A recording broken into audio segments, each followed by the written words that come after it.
you very much, distinguished Speaker, Olashade Bent, Senator, for this wonderful display of knowledge of when the hen crows. The discussion will continue from this panel, distinguished panelists, distinguished ladies and gentlemen. Can I start off from Sister Barrister Mrs. Josephine Anenih, the one-time national leader, woman leader of the People's Democratic Party, a former Minister of Women Affairs, and I believe somebody who has always had the issues of women in her mind. Distinguished Barrister Mrs. Josephine Anenih, what do you think about this topic today, when the hen crows? Tell us more. Thank you. I would like to do the protocols, but I understand I have only 2 minutes. So I'll just say, distinguished senators, majority leader, Your Excellency, and the most distinguished women and men here.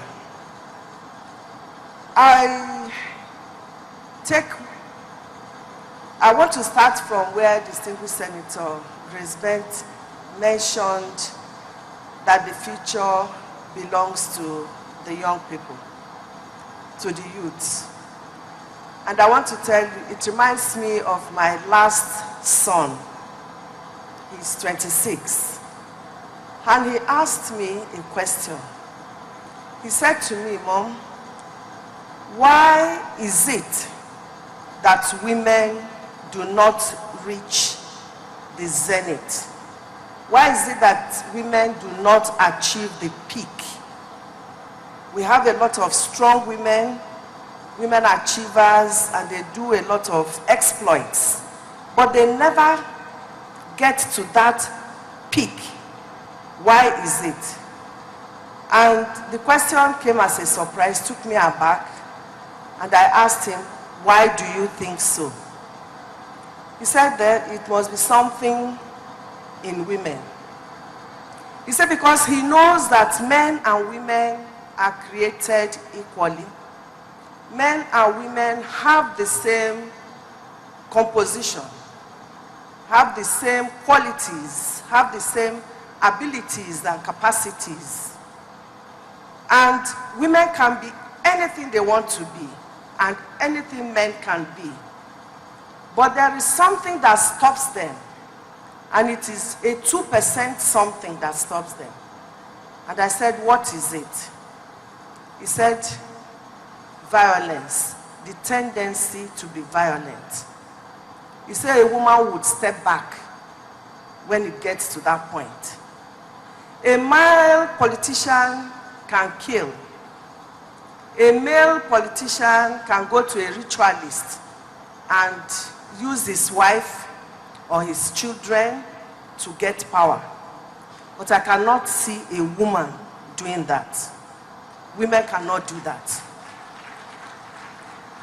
A male politician can buy people to assassinate their opponents, but very few, in fact, none at all. Not that they don't have the capacity to do it, but they will pull back. He said to me, look at the animal kingdom, that the only female animal that he has found that goes the whole hog is the hyena. He said the hyena, the female hyena and the cubs rule the territory. They will hunt, they will eat, after eating, before any other person can eat. He said, but a female lion will hunt. After hunting, she steps back, and the male lion eats. After the male lion has eaten, then she comes back to eat. He said, that is what we women do. Then I said, do you know of any woman that has gone the whole hog? He said to me, yes, there's the black widow. I said, who is the black widow? He said, her name is called Grisela Blanco in California somewhere, and that this woman runs the cocaine cartel, and she kills every man that marries her. And that's why they call her the Black Widow. And nobody crosses her path. Says the only woman that she has seen behaving like men. I said, we don't want to copy that one. We Nigerian women, we are comfortable stepping back. And that goes to what Senator Bent was saying. That we are there to shout or to raise the alarm when things are going wrong, because we want a better society, because we want a better country, because we want peace. And we always say that we are majority, that we are more women than men in this country.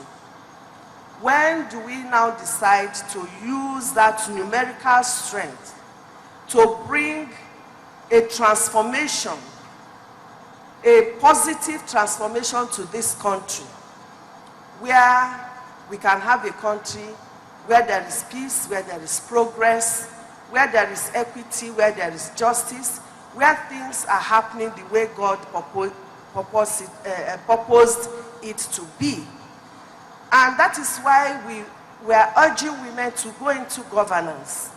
But we cannot go into governance by always thinking that, oh, we don't have money. And that is why we are the ones promoting the use of money, because we are demanding money. We are demanding money. So, people can go and sell cocaine, make money, come and buy the positions, and continue ruling us. So it is a time now. We are saying the cock has been crowing and nothing is happening. The hen is crowing, warning the nation that something is amiss.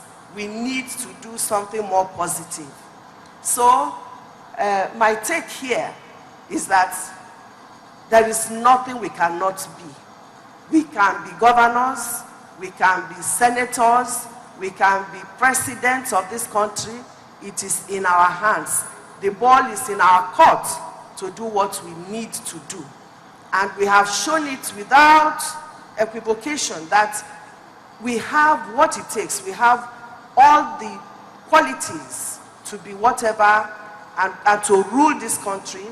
We have women who are coming out now to say that they want to be governors. If we need to organize ourselves, Senator Grace Bent, lead us, to go to Abia and stand Abia down and say that there must be free and fair primaries and allow people to vote. You can be sure that the women will vote for Senator Nkechi. But the problem we have is that we keep quiet and allow them to use money to manipulate us out. And then we go back and then we start crying.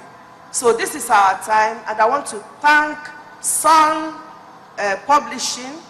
I want to thank the Delta State government for giving us this platform to speak out, and I hope that Nigerian women are hearing us.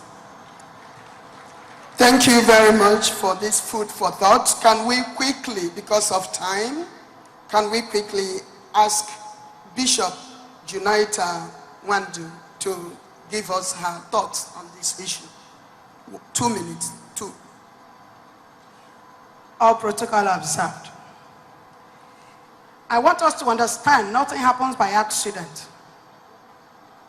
Anything you see that happens is by divine planning of God. God we serve is a God of purpose. The hen is crowing because it is a set time. God himself has found out that the time to hand over the mantle to women has come. And if God is not behind it, it wouldn't have been possible. I want you to have an understanding. Reason why the hen begins to crow right now is because they have discovered that what was said about them is not really true. We're meant to understand that women are meant to be in the kitchen. We are meant to understand they are meant to be factory producing children. They are meant to just be in the house and take care of themselves. And the husband, So they find out that it's just part of what God puts in them. It's just part of the ability, not the full ability. So they have found out the ability God has put in her, that he can also rule. She can also take decision by herself. Just like Genesis, I said yesterday, said that God created them male and female and empowered them to be successful in all their endeavors. God also gave them the right. He said, subdue and have dominion. Having dominion means take charge. Having dominion means be in control. So women have discovered the other part of her, which has to do with dominion, subduing, and taking charge. That is why the hen has started crawling. And I want to say to you, whether you like it or not, God himself had made up his mind to allow this thing to happen, because he knows the ability of a woman. A woman is a builder, a peacemaker. A woman is an incubator, is a life giver. If a woman decides to believe in you, she can die for you. If a woman is convinced in your vision, she can go extra mile. A woman is a risk taker. A woman can make a lot of sacrifices to make sure things are right.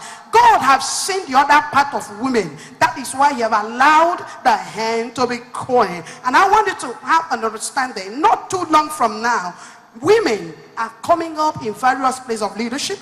Like I said to them, Nigeria very soon will have the first female president. We have governors, deputy governors. We are empowered by God to have such. We have the ability. We have what it takes. It's just, woman, know thyself. Be a positive thinker, because as a man thinketh in his heart, so he is. Thank you. You've heard it from our Bishop, Junaita Wendo.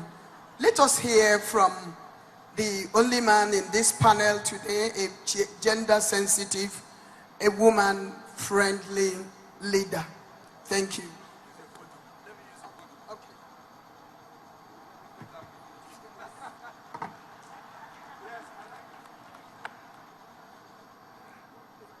Your Excellencies, distinguished ladies and gentlemen, because of time constraint, let's stand on all existing protocols.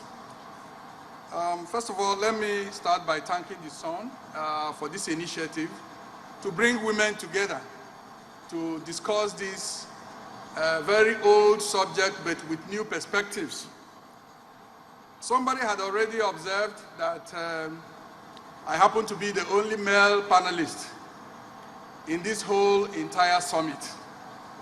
As I was coming in here, I received a text from a gentleman who has been watching this summit on television. And he said to me, Chuka, please don't fail to protest the marginalization of men in this summit. He says, can you imagine a group that is advocating for more inclusion, putting only one man in a summit like this? And I said to him, no, that's not the spirit. Anyway, we believe in women because we are all products of women, both male and female. And it is my belief that the journey for self-actualization, both for a man or a woman, is personal. So what one defines as being successful, as being happy, is personal. And therefore, it is important when we advocate for more inclusion for women, first to start ask ourselves the very basic question, who is a woman? I mean, it is very important because in this world of